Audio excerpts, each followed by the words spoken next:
हमारे खालिक, हमारा रब, हमारा अल्लाह सुब्हाना व तआला परमिशन देता है तो हम क्यों ना खाएं।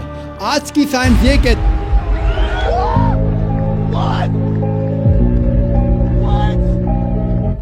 नबी मोहम्मद नमस्कार है राम रसूल कहाया, 1,80,000 को सौगन जिन नहीं करत चलाया।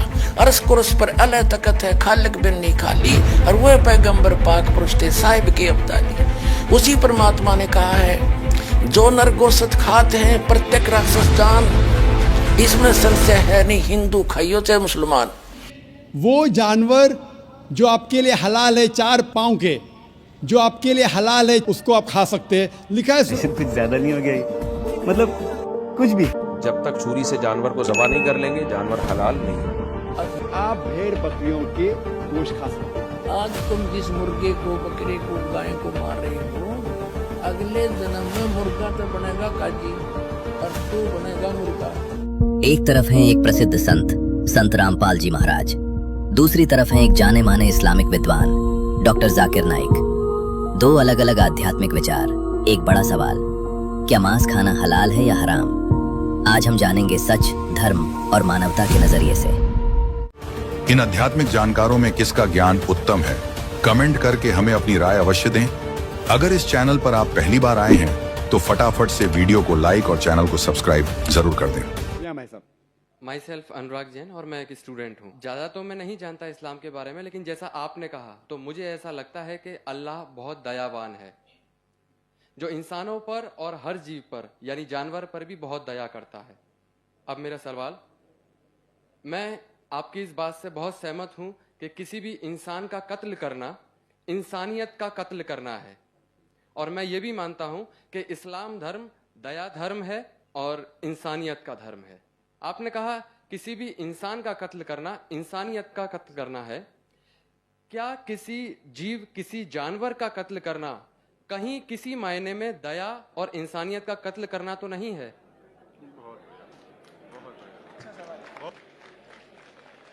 भाई साहब ने बहुत अच्छा सवाल किया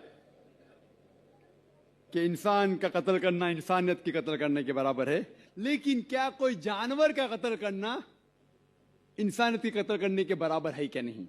और ये सवालात आप अगर पढ़ेंगे तो गलत फहमियाँ के नंबर 6 नंबर आता है गलत फहमिया में, कि लोग एतराज करते हैं कि इस्लाम क्यों जानवर खाने की इजाज़त देता है, मांस खाने की इजाज़त क्यों देता है। कई गैर मुस्लिम एतराज करते कि इस्लाम एक बहुत जल्लाद रिलीजन है। भाई साहब नहीं कह रहे, लेकिन बाकी लोग कहते कि एकदम मर्सीलेस रिलीजन है, धर्म है जो जानवर का कत्ल करने के लिए कहता है।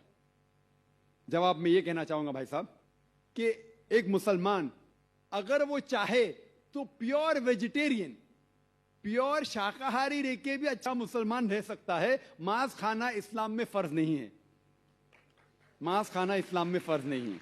वो एक अच्छा मुसलमान रह सकता है शुद्ध शाकाहारी होके भी। लेकिन अल्लाह ताला फरमाते हैं कुरान मजीद में सूरह मायदा में सूरा नंबर 5 आयत नंबर 1 में कि हमने कैटल बनाए, 4 पांव वाले जानवर बनाए जिसको आप खा सकते हैं। सिर्फ वो जानवर जिसके हमने नाम लिए उसको मत खाओ, जो आपके लिए हराम है। उसके अलावा आप सब जानवर खा सकते हैं। कुरान में लिखा है सूरह नहल में सूरा नंबर 16 आयत नंबर 5 में कि हमने आपके लिए कैटल बनाए, भेड़ बकरियां बनाए तो कि आप उसका गोश्त खा सके। कुरान में जिक्र है सूरह मोमिनीन में सूरा नंबर 23 आयत नंबर 21 में कि आप भेड़ बकरियों के गोश्त खा सकते हैं, और कई आयतें हैं। हम पहले ये जान ले कि मेडिकल साइंस आज ये कहती है कि इंसान के जिस्म में हमको अमाइनो एसिड की जरूरत है, 22 अमाइनो एसिड की जरूरत है। इसमें से 8 अमाइनो एसिड जिस्म में पैदा नहीं होते, बाहर के खाने से लेना लाजिम है। और कोई भी वेजिटेबल फूड, कोई भी घास फूस, कोई भी फल में ये 8 के 8 अमाइनो एसिड है ही नहीं, लेकिन मांस में है और मच्छी में है। हाई लेवल ऑफ प्रोटीन है, high level of protein is present in the meat and in the fish. It is nutritious, vitamin K है और आयरन भी है। अगर आप देखेंगे, अगर आप तहकीक करेंगे कि जो जानवर जो सिर्फ घास फूस खाते हैं, मिसाल के तौर पे गाय, भेड़, बकरी, उनके दांत को आप देखेंगे, उनके दांत चपटे हैं। हर्बीवोरस सेट ऑफ टीथ, वो सिर्फ घास खा सकते, मांस खा ही नहीं सकते। अगर आप उन जानवरों के दांत देखेंगे जो मांस खाते हैं, carnivorous animal like tiger, leopard, lion, शेर, शेर बब्बर, चीता, इनके दांत देखेंगे तो इनके नोकीले दांत है, कैनाइन सेट ऑफ टीथ, वो सिर्फ मांस खाते, घास फूस खा ही नहीं सकते। अगर आप जाके आईने में और हम लोग जाके आईने में देखेंगे अपने दांत, इंसान के दांत चपटे भी है, नोकीले भी है। अगर खुदा चाहता था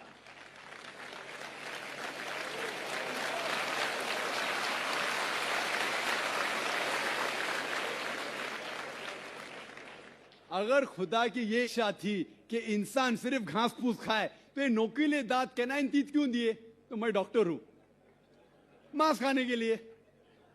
डाइजेस्टिव सिस्टम जो है हर्बीवोरस एनिमल का, गाय, बकरी का डाइजेस्टिव सिस्टम, वो सिर्फ घास फूस डाइजेस्ट कर सकता है, हजम कर सकता है, गोश्त को हजम कर ही नहीं सकता है।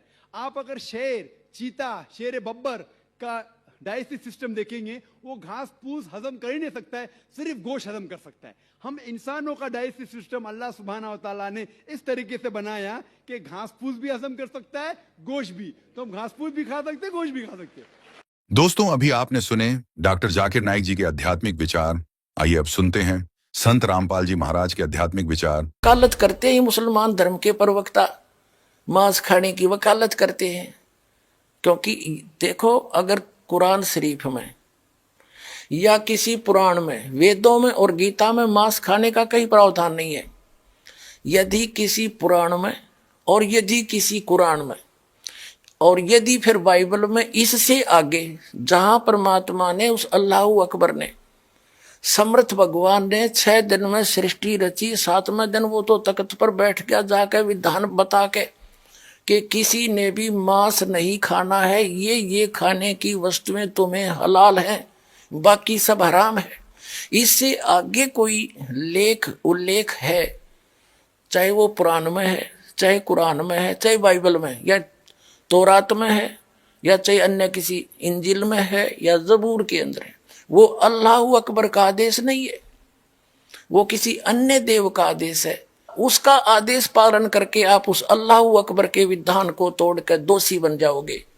नबी मोहम्मद नमस्कार है, राम रसूल कहाया, 1,80,000 को सौगंध जिन नहीं करत चलाया। अरस कुरस पर अलह तकत है, खालिक बिन नहीं खाली, और वह पैगंबर पाक पुरुष थे, साहिब के अब्दाली। उसी परमात्मा ने कहा है कि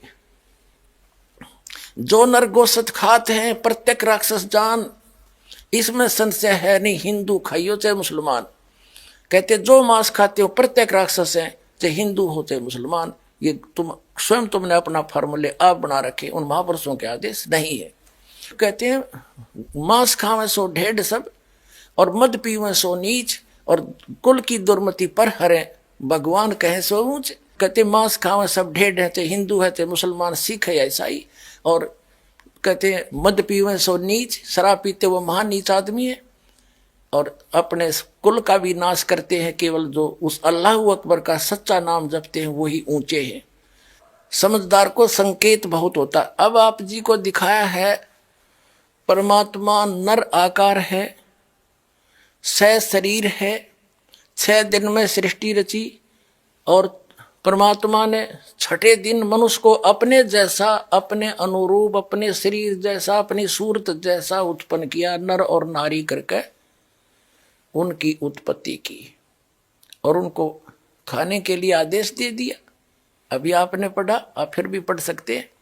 और आगे फिर वो क्या कहता है देखो, और परमेश्वर ने कहा, नर और नारी करके उनकी सृष्टि की, और परमेश्वर ने उनको आशीष दी, उनसे कहा फूलो फलो और पृथ्वी पर भर जाओ, और उसको अपने वश में कर लो, और समुद्र की मछलियों तथा आकाश के पक्षियों और पृथ्वी पर रेंगने वाले जंतुओं पर अधिकार रखो। यानी उनसे, जैसे इंसान ने शेर तक को भी काबू कर लिया, हाथियों को भी बांध लिया, तो इस ऐसे कंट्रोल करने के लिए कहा उन्होंने। आगे देखो, फिर परमेश्वर ने उनसे कहा, यानी मनुष्यों को भी, फिर परमेश्वर ने उनसे कहा कि सुनो, जितने बीज वाले छोटे छोटे पेड़, ये मनुष्यों के लिए आदेश है, सारी पृथ्वी के ऊपर हैं, और जितने वृक्षों में बीज वाले फल हैं वे सब मैंने तुमको दिए तुम्हारे भोजन के लिए।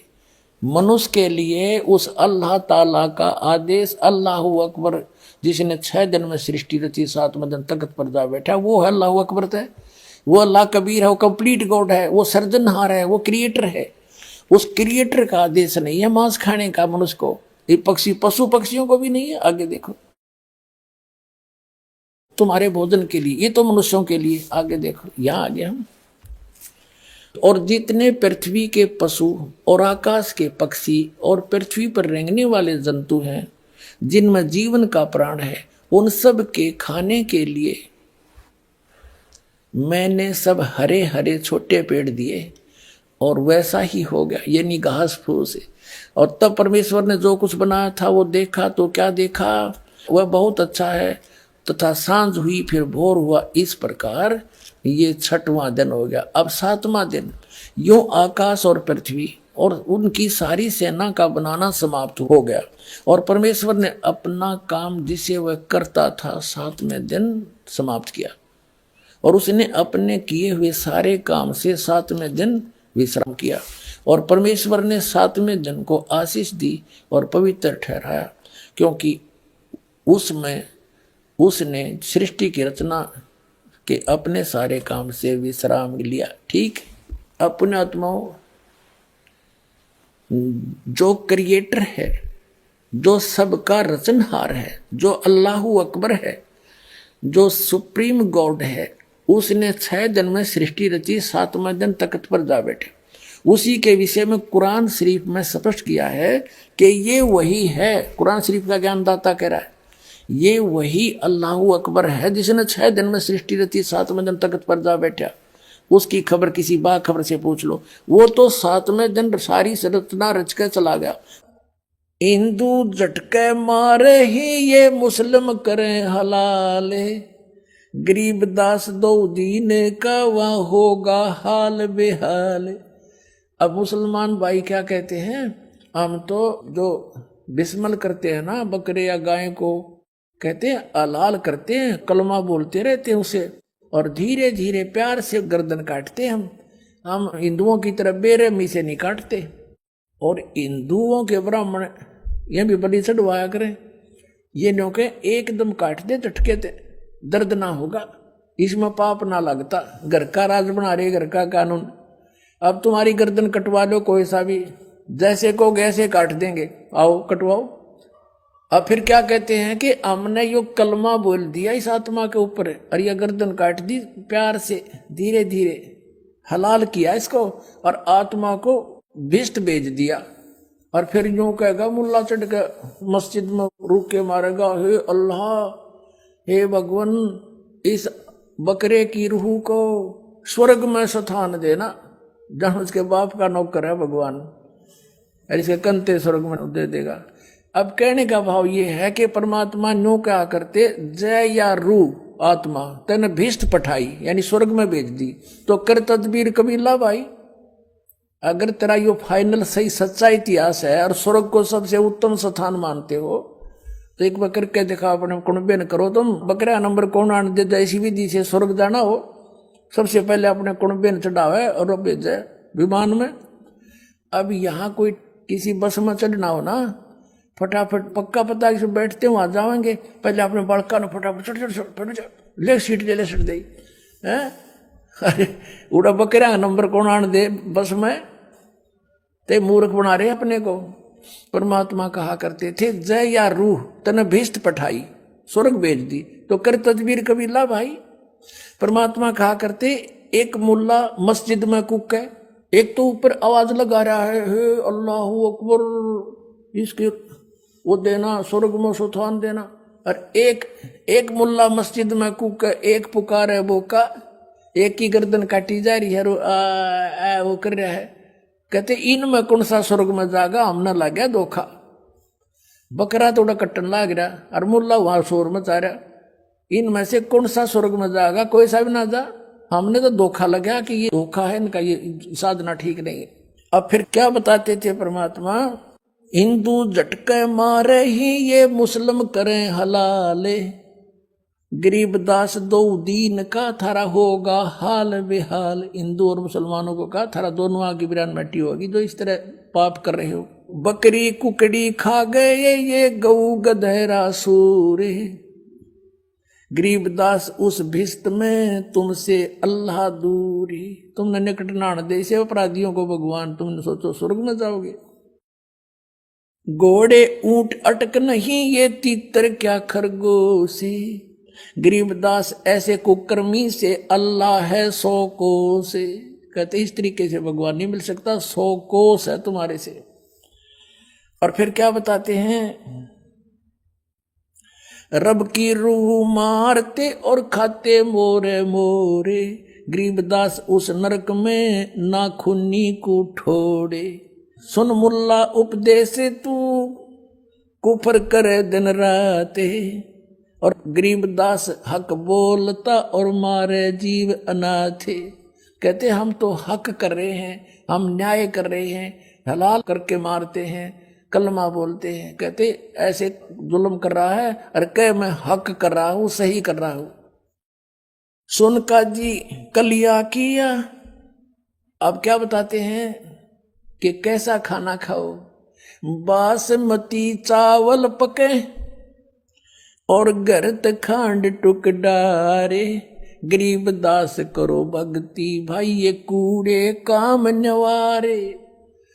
जे खान का बता तरीका कि बासमती चावल पकाओ और थोड़ी सी बूरा और घी डाल के खाओ, दे किस आनंद आओगा। गंद खान लग रही माँ से। कोई कुत्ता मरा पड़ा हो एक्सीडेंट में, देखा उसका मांस बिखरा पड़ा, वो भी जो गलानी आवाज भी ने, और तुम इसने खाओ। और ये खाना है बासमती चावल पके गरत यानी घी खांड टुक डार। और गरीबदास फिर करो भक्ति ये बूढ़े काम नवार। कूड़े काम छोड़ दो, बुरे काम छोड़ दो।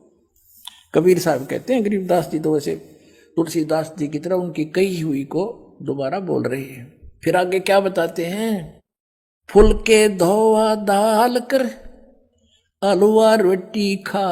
और बढ़िया भोजन खाना चाहता है, एक दाल रोटी और हलवा पूरी खा ले। तेरा गणा जी करे है भाई अच्छे आहार खाने को। दो फुलके धोआ दाल कर, धोई हुई दाल जैसे मूंग की कहा ना, धोई हुई दाल है। और फुलके बढ़िया फुलके बना। फुलके धोआ दाल कर तू हलवा रोटी खाए। गरीबदास का जी सुन भाई मांस मिट्टी ना खाए।